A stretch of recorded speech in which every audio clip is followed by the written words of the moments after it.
Bonjour, c'est un nouveau numéro d'une histoire, une question. Je suis Laurent Kivogne et mon nouveau mantra depuis cette année, c'est oser le conflit, éviter la violence. Et pour poursuivre cette série inaugurale de ce mantra avec des histoires, on va dire un peu guerrières, où le conflit a une part importante, voire la violence, je poursuis avec l'enfance de Cuchulainn. On a découvert ce personnage la dernière fois, et les exploits dont il était capable, et sa naissance n'est pas moins prodigieuse. Et à cette époque, c'est donc le roi Conor qui régnait en Ulster. Nous parlons d'une époque mythique où la vie était sans doute différente d'aujourd'hui, plus de beauté, plus de folie, plus de barbarie aussi, plus de rêverie.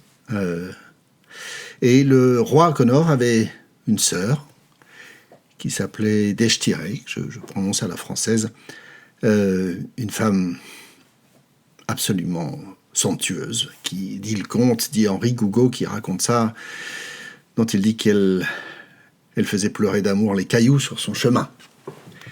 Et voilà qu'un matin, il y a dans ce château des courses effrénées, des cris de panique. Deshtiré et ses 50 demoiselles de compagnie ont disparu. Aussitôt, le roi rassemble ses guerriers, hurlant, ferraillant, et le voici qui chevauche à la recherche des filles envolées. Et voilà que du fond du ciel apparaissent 50 oiseaux rouges, aux immenses ailes, avec un bec étincelant. Ils tournoient autour des hommes, des épées brandies, hors de portée, et puis, comme s'ils les invitaient, s'élancent à travers la plaine. Les hommes les suivent jusqu'à un château où ils pénètrent avec fracas, en ouvrant la porte, en mettant à bas la porte de chêne et d'acier. Au fond de la cour, il y a Deshtiré, ses 50 suivantes qui les accueillent folles de joie, comme on l'imagine, de leur délivrance. Ils font un grand feu dans le château, qui est désert, et puis ils s'endorment dans les chambres. Et là, Deshtiré reçoit la visite d'un dieu, dont la chevelure est une nuée d'oiseaux rouges. Et il lui dit que c'est lui qui l'a enlevé. « C'est moi, dit-il, car tu dois concevoir ici un fils. Je vais entrer dans ton corps, et je renaîtrai dans ton ventre, dans 3 ans. Et tu m'appelleras Setanta. » Et ainsi dit, ainsi fait, et au bout de 3 ans, en effet, arrive au jour Setanta, celui qu'on appellera plus tard Cuchulainn. Il naît, et déjà, dès sa naissance, il est d'une puissance et aussi d'une beauté merveilleuse. L'histoire dit que brillent 7 pupilles dans ses yeux, de 7 couleurs, 4 à droite, ou 4 à gauche, 3 à droite. Son corps rougeoie comme de la braise, et il brûle les mains des servantes qui veulent le baigner. Au lendemain de sa naissance, il descend dans la cour et il y a là 150 adolescents qui s'exercent au tir du javelot. Il les défie, il se dresse devant eux, les 150 lancent leurs javelots qui viennent tous se ficher dans son bouclier. Il s'approche d'eux, mais il est tellement brûlant, il y a un tel feu qui l'environne qu'il demande grâce.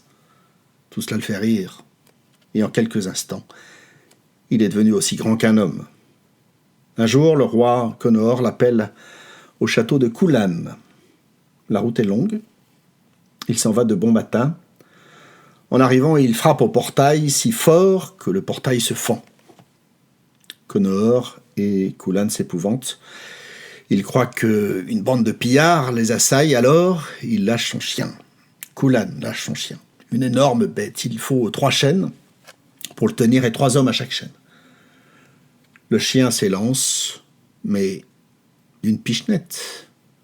Setanta le met à bas, l'étreint, le brise l'échine, le fait tournoyer dans l'air et le fracasse contre un menhir. À ce moment-là, Cuchulainn et Conor reconnaissent Setanta. Ils descendent à sa rencontre. Mais Cuchulainn se lamente sur son chien déchiré. Alors, l'enfant le regarde et lui dit « Je prendrai la place de ton chien dans ton chenil, et je te protégerai comme il t'a protégé, jusqu'à ce que j'ai élevé un chiot de son sang, et que je te donnerai quand sa puissance aura atteint celle du chien que je t'ai volé. En attendant, je me baptise Cuchulain, le chien de Culann. » Voilà, c'est la fin de cette histoire et la légende, si vous avez envie de savoir quelle question vous fait venir cette singulière histoire. Je sais que ce n'est pas une tâche facile, tant ces histoires sont loin de notre imaginaire actuel. Mettez malgré tout sur pause, réfléchissez. C'est à ça que servent ces histoires. Et on se retrouve de l'autre côté. Quant à moi, à chaque fois c'est un exercice périlleux, mais ce qui me frappe d'abord dans cette histoire, c'est la conversion entre un enfant ou un adolescent, peu importe, entre un être qui a une puissance qui semble presque infinie, et puis, d'un seul coup, cet asservissement volontaire jusqu'à devenir un chien. C'est pas rien d'être le chien de quelqu'un. Et moi, je suis frappé en ce temps où ce qui est à la mode aujourd'hui, c'est le discours sur la servitude volontaire. C'est cette façon dont nous regimbons tous contre l'asservissement qui pourrait nous tenir, asservissement venu des puissants, cet asservissement qui hante les théories du complot. Et donc cet écart entre cette soif de liberté actuelle finalement et cet idéal ancien, mythique, mais qu'on retrouve aussi dans l'idéal chevaleresque par exemple, cet idéal qui passe par une servitude volontaire et même une fierté à servir plutôt que la honte d'être traité comme un chien.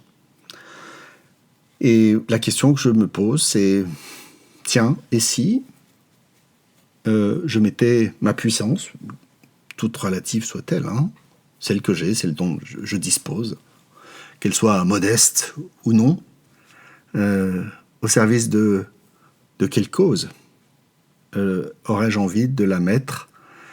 Une cause qui pourrait paraître à d'autres une servitude, mais qui ferait ma fierté. Voilà, c'est la fin de ce numéro.